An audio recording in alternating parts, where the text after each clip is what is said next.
The views and opinions of the hosts and guests are their own and do not necessarily reflect the views of the management and staff of Guardian Radio.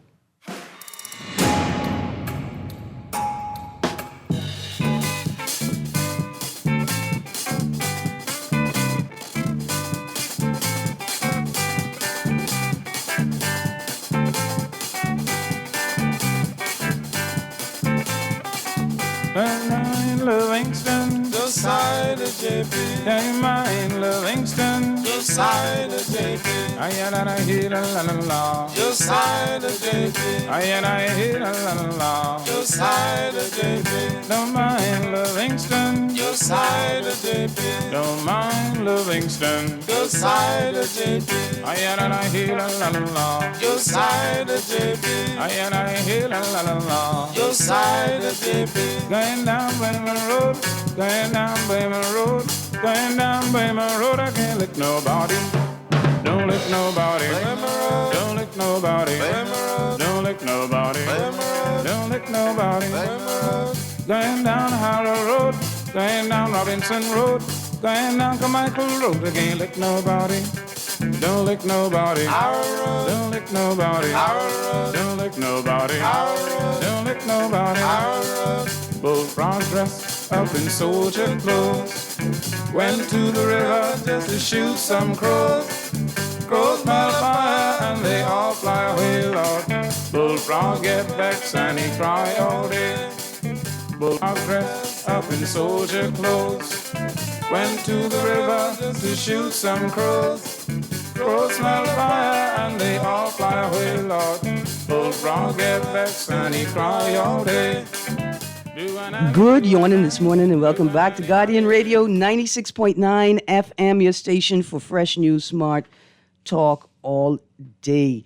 It's Monday, the 7th of July, 2025, and you are on the 52nd Independence calendar of events. Monday, the 7th of July, is National Day of Unity, where we are prompted to promote kindness, respect, peace, engage in activities and events that foster conflict resolution and unity, reinforcing the bonds that hold the nation together.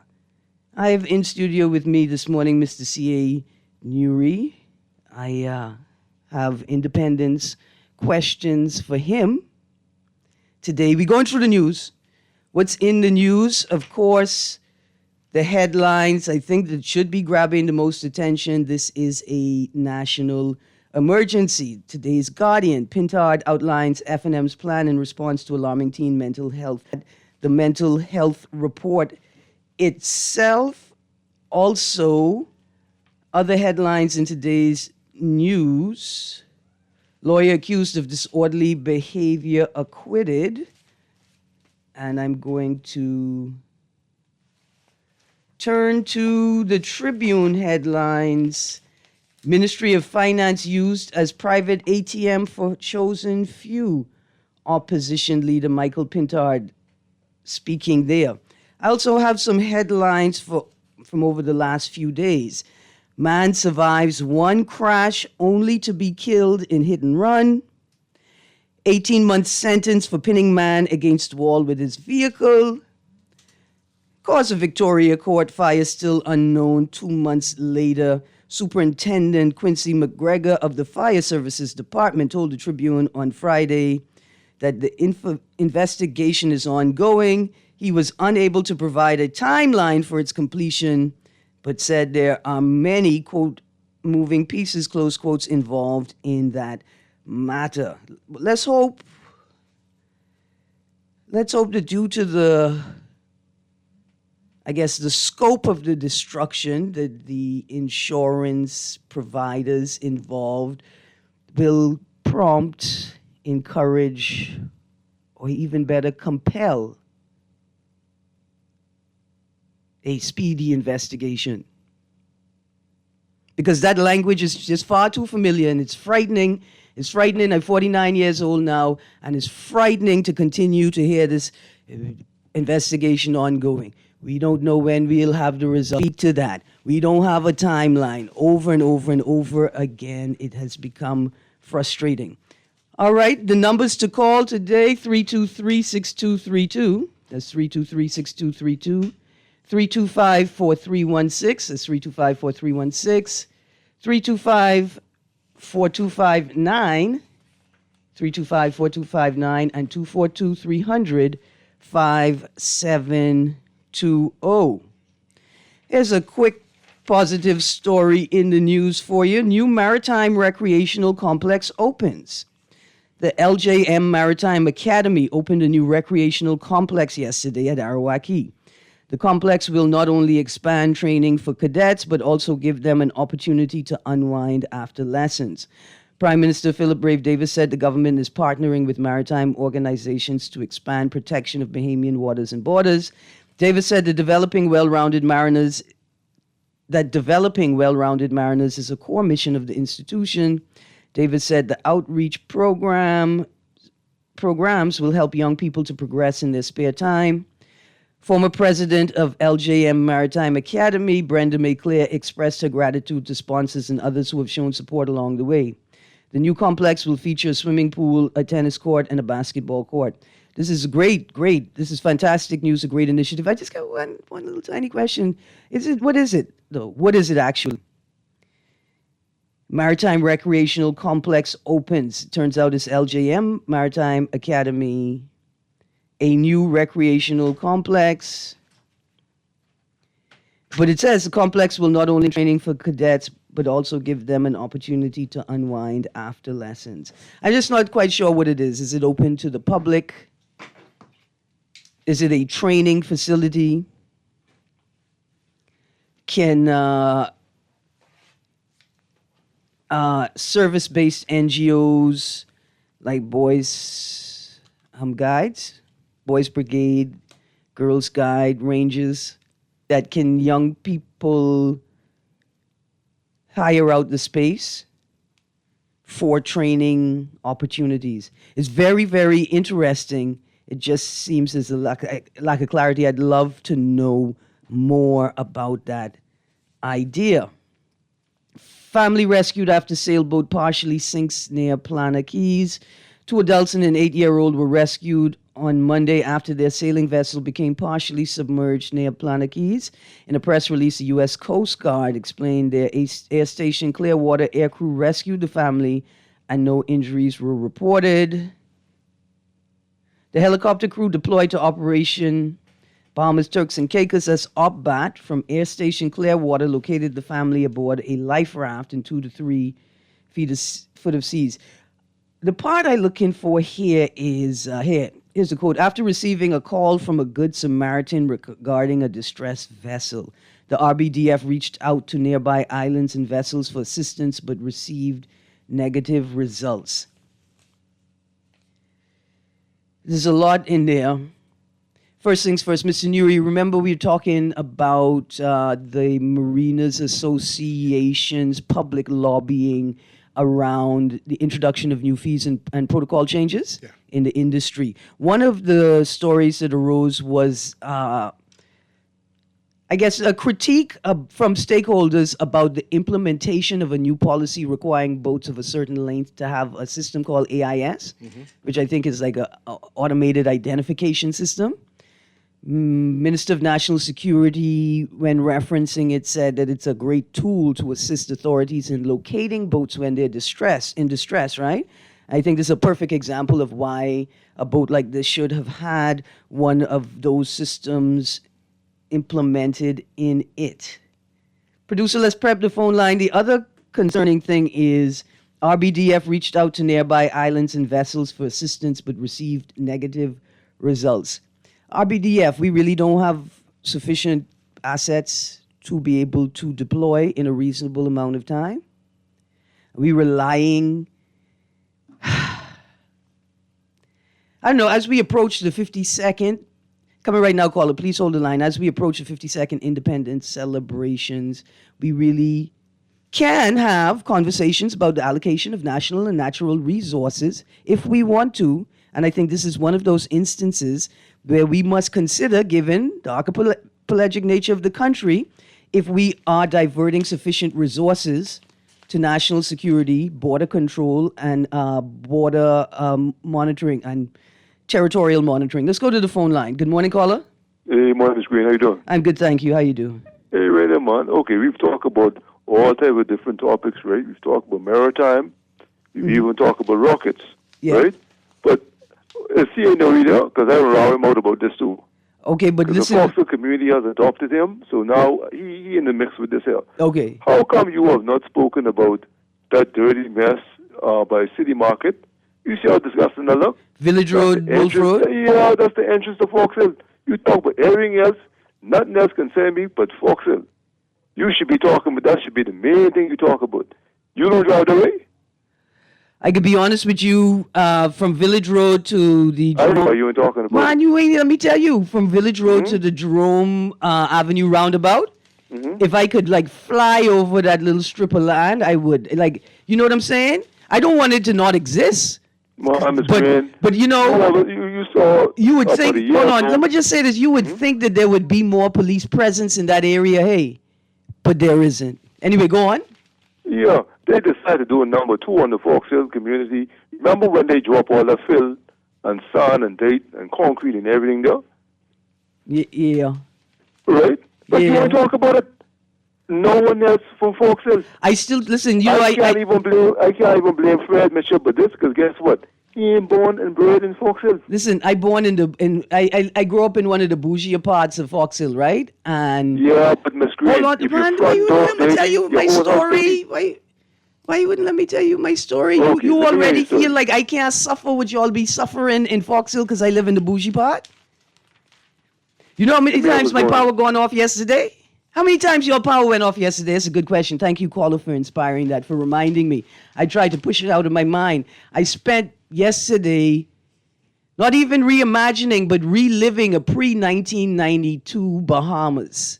And let me tell you what I mean. Is people will say, oh, you only had one little power outage. Some of us didn't even experience the power outage. How you could declare it a pre-1992 Bahamas. Surely one little power outage ain't that bad. It's not the one little power outage. It was at least 2 little power outages. It wasn't that bad as much as, like, nobody really knew when the power was coming on. Once I figured out why the power went off the first time, we want to say thank God for preserving life. The vehicle that collided with the 40-foot pike pole, BPL pole, I imagine it's one of the new ones, most recently erected, Marathon Road north of the mall, caused quite a bit of chaos yesterday. Let's go to the phone line, and then I can tell you about the pre-1992 part. Good morning, caller. Hey, Erin. Good morning. How are you? Hi, good, thank you. Morning. Awesome.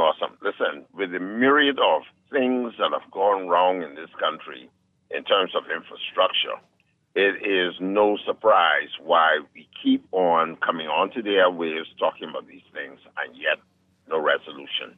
A few weeks ago, I recall there was a conversation regarding the main thoroughfare, Bay Street, heading east from Elizabeth Avenue towards the bridge. East of East Street. Yeah. Let me tell you something, Erin. You see, when your city center looks like garbage, it tells you how the rest of the island probably represent.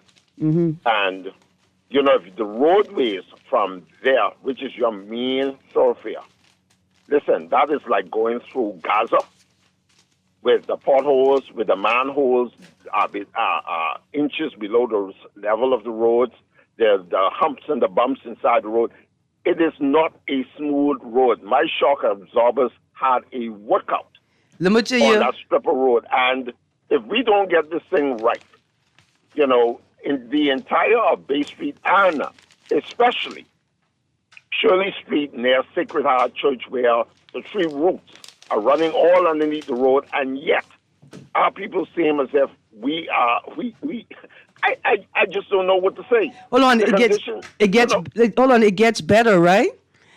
A lack of clarity, a lack of coherence, right? A lack of notice, and lack of preparation for what you were going to experience on the road. I want to say to the team that was working on the Eastern Road yesterday, thank you for operating the traffic management team as you are required to do, right, by policy and regulation.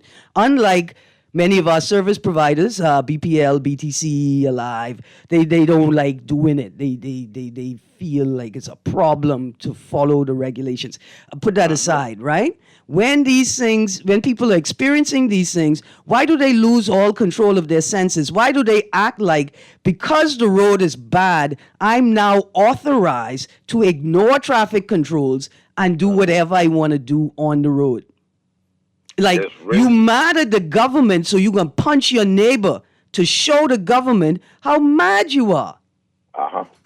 Yeah. Well, Erin, all I can do is tell you, it doesn't seem as if it's getting any better in this place. They put road bumps, they put speed bumps down. The white triangles not painted on there. Lincoln Boulevard, got some Miami Street and the other areas through there. They put speed bumps down. There's no white triangles to indicate that new speed bumps are down in the road. Nothing in this town. Signage is out the window. There's no signs anywhere to indicate nothing anymore. But yet, this is, the government ministries, it falls back at the feet of the cabinet and prime minister. You're responsible for ensuring that these agencies are running efficiently according to the manifest that they signed up to, and nothing in this town and seems listen, to be working fine. But I can close on this one note again, and I'll say it again. Fix Bay Street running from Elizabeth Avenue going all the way to Montague. That entire stretch needs to be repaved. The stretch between Mackey Street and Darswell, not Darswell, and Doctor's Hospital, the whole stretch needs to be repaved, especially in front of Sacred Heart Church, where those 3 routes is becoming a havoc for many people in their cars because it's breaking up these vehicles. And we all know vehicle repairs in this country is not cheap. But thanks for taking my call this morning. Absolutely. Go to the phone line, and then we can talk about the need for proper signage with all the tourists in the place driving the wrong way down one-way roads. Good morning, caller. Well, good morning, Erin. Very excited to hear the last caller. But those 3 routes by Sacred Heart Church on Shirley Street are what we call organic speed bumps. Yes, you don't have... Yeah, we ain't talking about it. Listen, don't be running... Okay, watch this. I don't like how we use the term organic, especially in reference to Bahamians. I don't like that this rhetoric is popping up. And I can tell you why. Most of all, because y'all don't even use rhetoric properly. Quote, the Joshua generation. The people who use that rhetoric, the Joshua generation, they think they're the Joshua generation, I was in a room where a group of people shut down this young man who's trying to contribute to the conversation. I mean, they shut him down and tell him he's talking foolishness, right? And then one old head get up and talk about how we just waiting on our Joshua generation, on the Joshua generation. We waiting for our time. The young boy name was Joshua, The young man's name was Joshua. And the same way, this organic Bahamian rhetoric, it can't work. You know why? Because for something to be deemed to be labeled organic, an organic certifier must certify that it's organic. And an organic certifier must be trained to certify that things are organic. That's not really... Yeah, no, we're not using it anymore, please. It is xenophobic. It is problematic. Let's go to the phone line. Good morning, caller. Hey, good morning, Erin. Good morning. Erin, I would throw a little stick in the organicness right now. Listen, if you try to sell me some organic mango from off your tree, miss. Hey, man, I am organically me, okay? Yes, ma'am. So, anyway, talking about the road work. Yeah. From, like you say, east of East Street. I don't know, remember a while back, Bahamics went there to do some paving, and in the midst of their trying to do their work, they were stock cold turkey, lack of a better word, and told by Ministry of Works that Waterworks needs to get in there before they can do anything. That's the reason why that road Bay Street. Bay Street. Oh, Now, boy. we all know it takes Ministry of Waterworks to do their thing forever on a day. Look how long they were the one that hold up Village Road. Okay? In case the people did not know. Hold on, Now, because you they remember are the hold one that on. are holding up. You remember the big road works? Yes. That was the reason why it was hold up. Well, that's a big reason why. Yeah, it was the major reason why. Yeah. Now, there were other stuff that took place that could have been done, that was actually done prior to them completing. That's why I said I don't understand why they go and dig up the road if they know they don't have the equipment to replace whatever they're digging up. You understand? But Yeah. for the road works, that tree on Shirley Street there, I don't know if you know, there was a tree like that in Fox Hill. Mm-hmm. On the curb by the food store and the church. Yeah. They dig that up. Well, did they Now dig that's up the a whole food thing, or ride. did they partially they cut the roots? Exactly. And there was one in Beantown on Hospital Lane. They dig that up and they just cut the roots out of the road and pay. So why is Shirley Street any different? Look how long that was there. Yeah, I can be honest with you. We had a similar situation where I live, much smaller, small scale, right? You think the guys, they cut the root out? They pave one hump in the road. These by them pave a hump in the road. I was so distressed. But, I can believe that. yeah. I can believe that. But then I think what I found out recently is I'm trying to find the team name that is responsible for putting out the road works list. There's a team at Ministry of Works that is the civil design. Okay. Civil design. They are solely responsible. They even patch. They are the one that gives the directive as to where to go. Okay. Who's I found that out responsible? recently. Who's responsible for making public notice, making sure there's a traffic management team, and making sure they have enough cones? Well, like I say, the road works being placed out is the job of civil designs in the Ministry of Works department. All so right. I guess they would be responsible for that if they are the one putting out the works. Okay. They may tell you they're only responsible for publishing the list. But listen, thank you very much, cousin. I get another caller on the line. Go ahead. Yes, ma'am. There we go. You call right back. Let's go to the phone line. Good morning, caller. Good morning, caller. Good morning, Erin. Can I say naturally occurring speed bump in place? Yeah, I like that. I didn't mean that other stuff. Okay, good The stuff. naturally occurring phenomena in front of Sacred Heart Church. Mm-hmm. And like you say, we would tar over that rather than cut the road, cut the route, and do it properly. Yeah. But what I really wanted to comment on was Bay Street. We put a temporary patch, is what I'm hearing, until Works comes and finishes it. But my question to you is, after 51 years independent, if they wanted us to have all new roads in this country, we would have had them by now. I mean, you look at United Arab Emirates, and they tar 16-lane highways. Yeah, but they have they got like $17 trillion just to play with. We have trillions of dollars that we don't even play with. This country dug for oil and found it, and natural gas, and I'm not saying we should touch that, but we have resources gone to bed. And so we're taking the money to do all kinds of things.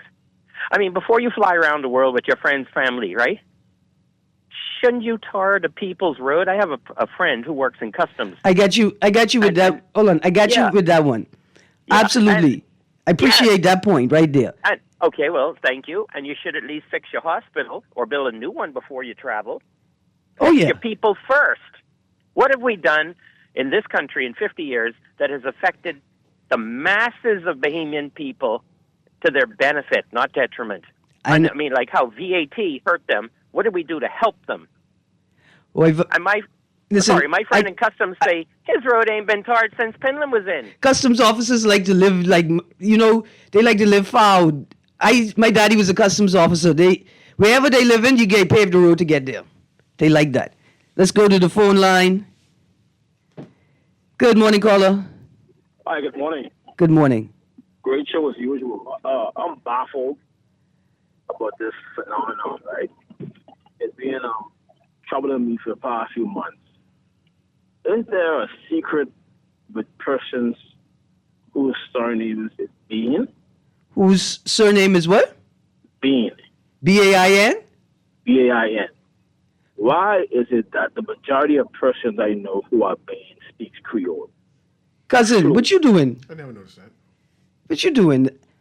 I heard somebody start telling that joke this weekend. Recently, there was a listing of Haitian surnames, and the Bain family is listed amongst them. But we do forget that there are Fergusons who are also in the Haitian phone book. When we had a migration of Bahamians to the south to work and at the what did the United States own that during 1923, and they took over. They invaded Haiti, occupied Haiti. Thousands of, I'm exaggerating here, thousands of Bahamians moved to the south. Not necessarily an exaggeration, right? In 2003 at the College of the Bahamas, it was College of the Bahamas at that time, at the College of the Bahamas Symposium, right, they hosted a conference, symposium full of presentations. The one that stood out most for me, a trade historian, economics and trade historian, showed us data that at that time, it would have been 50 years ago. Fast forward 20 years, so roughly 70 years ago, there was many Bahamians doing trade in Haiti and living and moving through Haiti as there were Haitians living and moving through the Bahamas, right? It's like we have a nationalist political narrative that we're trying to overlay on a cultural historic narrative, and the two of them don't line up necessarily. But don't come surreptitiously with this thing. Don't do that. We don't do bigotry like that. We don't do xenophobia like that. If you're gonna have a controversial position, be bold enough to present it plainly. And we must also remember Baintown, the Bain brothers who, Bahamians, mulattoes who established housing for upper middle class black people to give them houses. And this is like 1700s, right? Just giving history and context to the Bain family. I can show you what. Bain or the Andres also is a separate family. What would have been great for the 50th independence celebrations was an assessment and Bahamian names, or the origins of Bahamian names. Okay. I mean, we could have done that for the independence celebrations. Maybe something we can start. Yeah. I'll start. It didn't have to be government. It could be private sector, sort of private agency driven. Let's go to the phone line. Good morning, caller. I hope I helped you. Hi. You definitely. Good morning. Morning.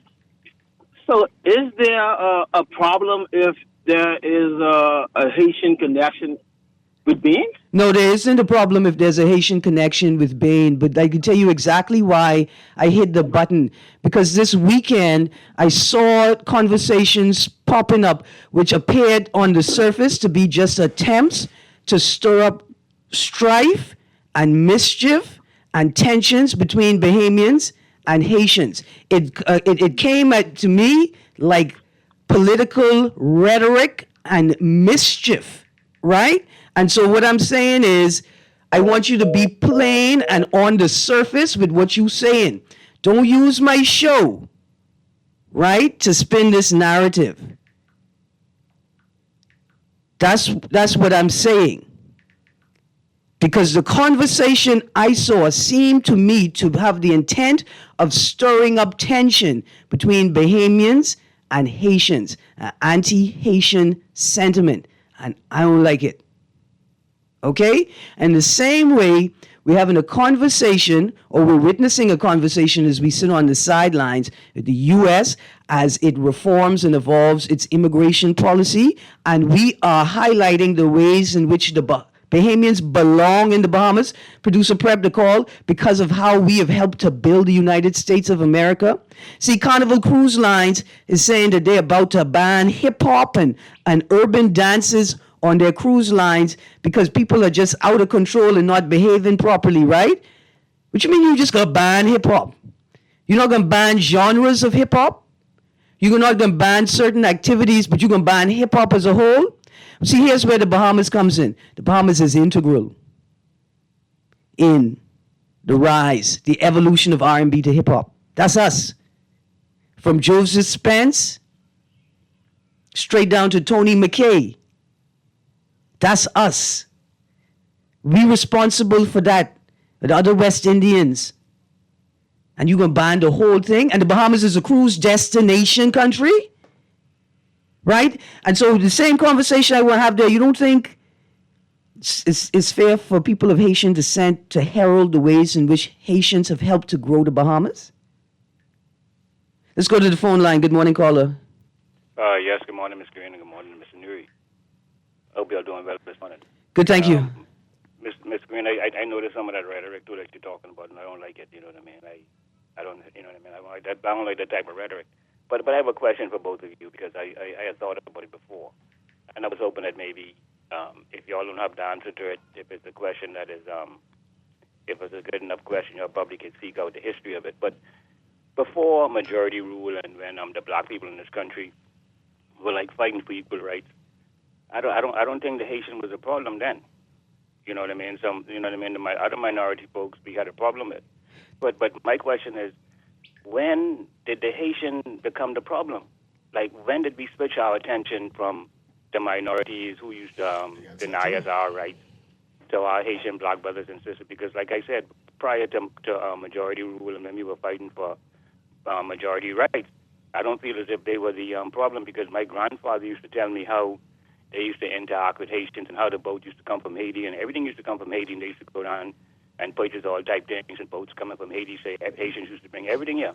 So I'm trying to figure out where in our history or when in our history or what is it that caused the shift that we all of a sudden forgot the minority and start to make Haitians our problem. What is it that caused that switch in our mentality? If you all understand the question I'm asking. Absolutely. I can let me answer, and then I can let Nuri answer.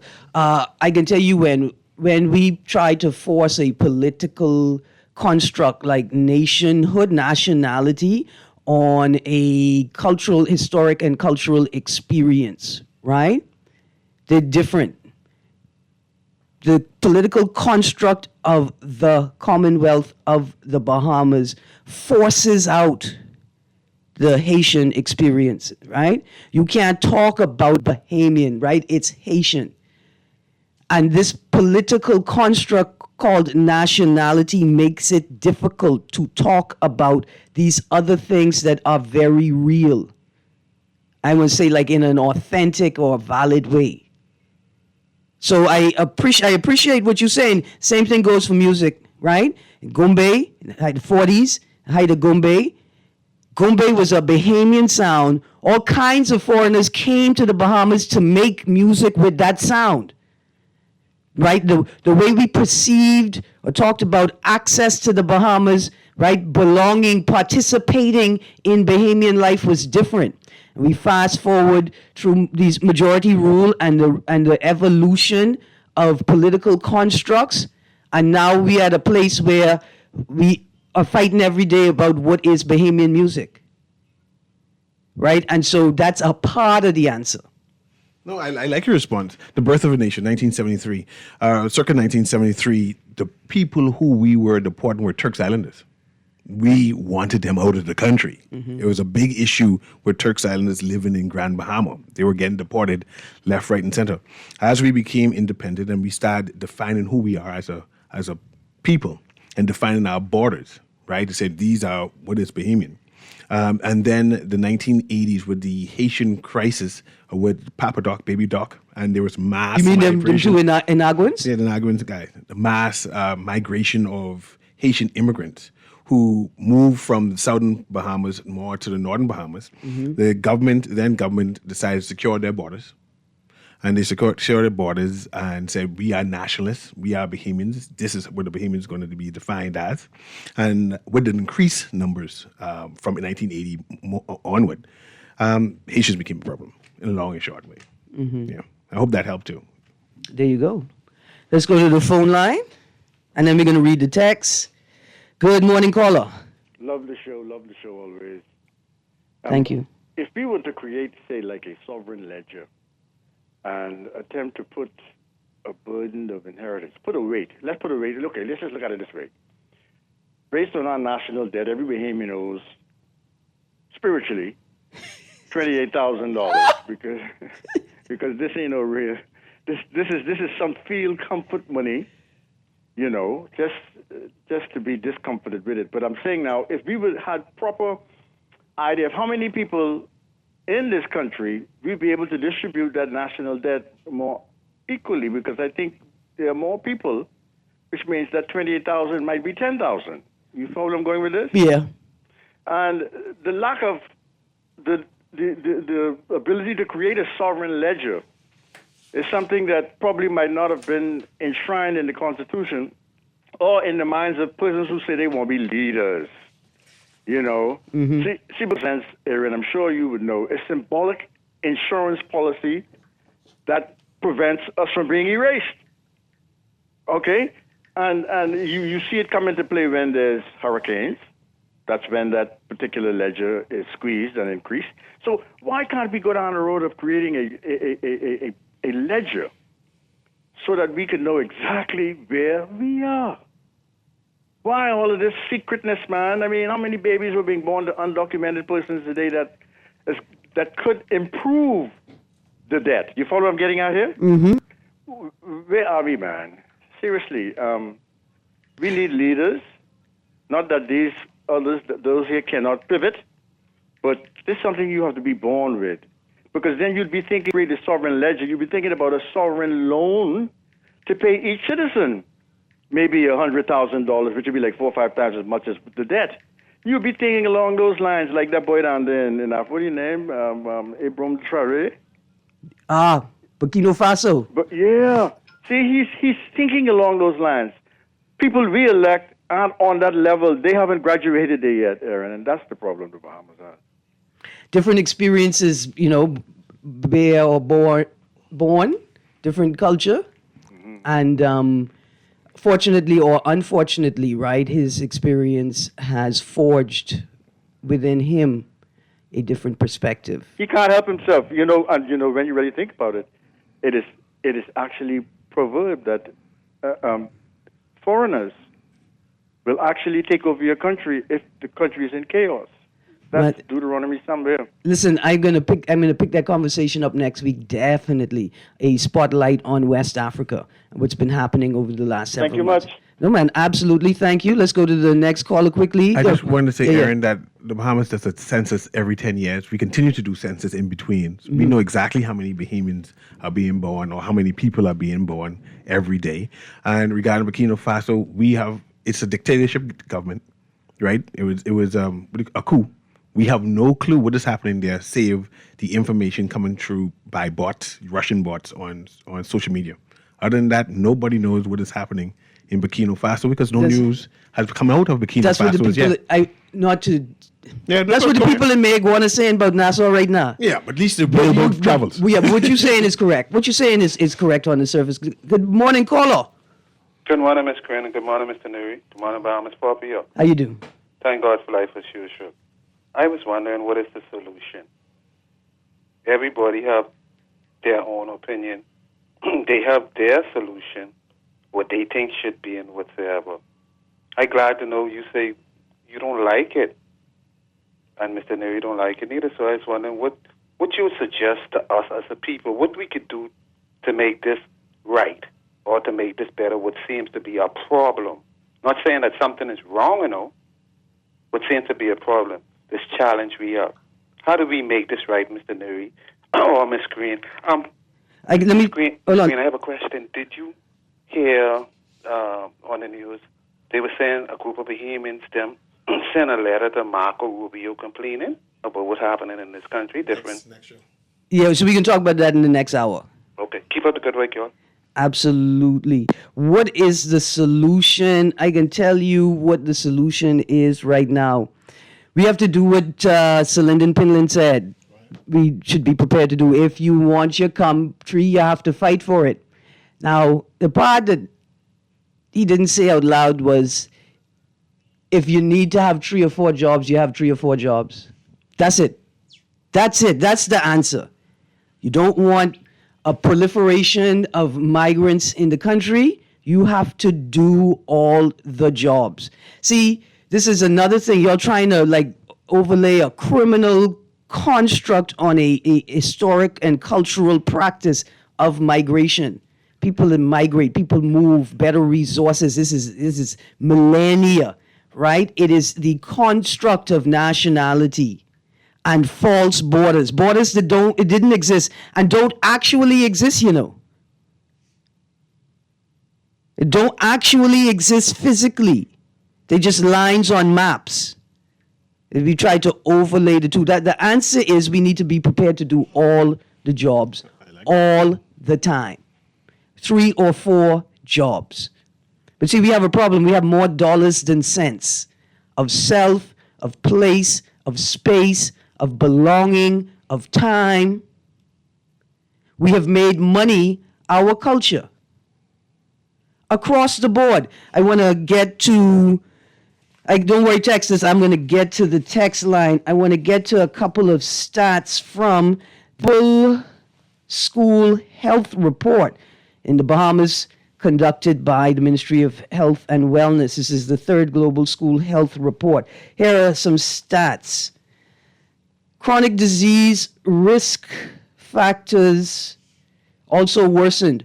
Overweight rates climbed from 17% in 1998 to 40% in 2023.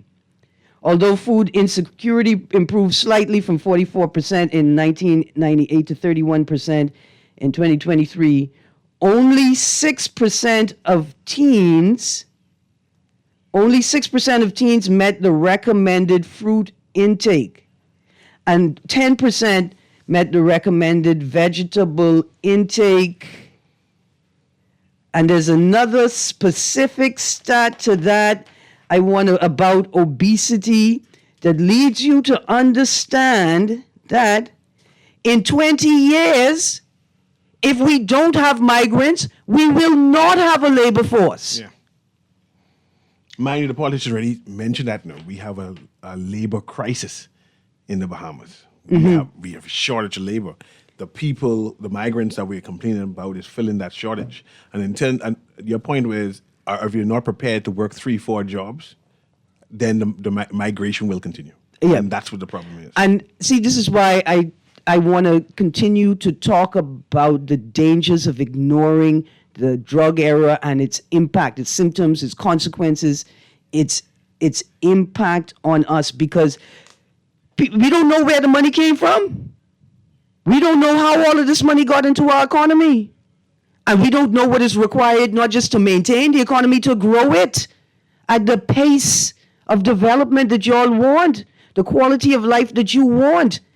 I'm telling you, Kate, so callers, I see you. I come in. This stat is from report 1 in 5 teens attempted suicide. Another of the startling trends was obesity among Bahamian teens, who have the highest rate of obesity in the region. Bahamian teens have the highest rate of obesity in the region. The report found that 40.4% of teens were overweight, compared to 9% in 1998. That's 27 years? In 27 years, we went from 9% of young people were overweight to... We need to have a separate conversation on this and with solutions. If this is so, if this is a national crisis, government need to take over the dietary and food distribution in schools. Cut out the food vendor.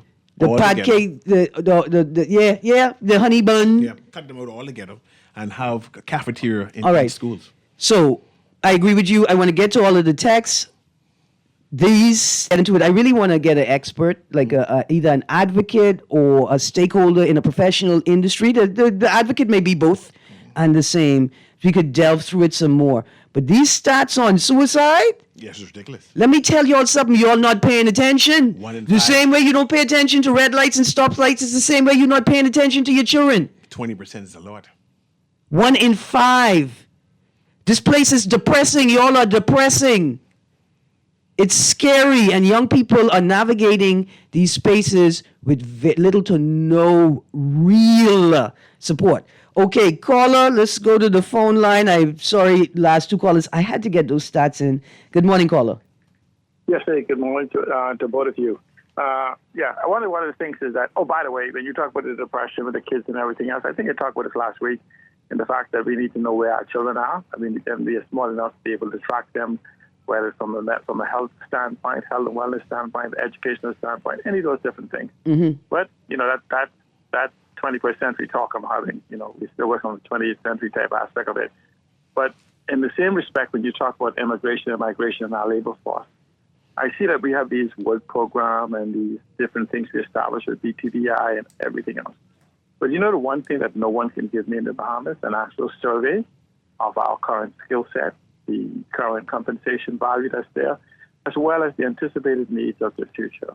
Mm-hmm. And so it's kind of like you say, we have finally found solutions. We just need now to find problems to apply them to. And so... Wow.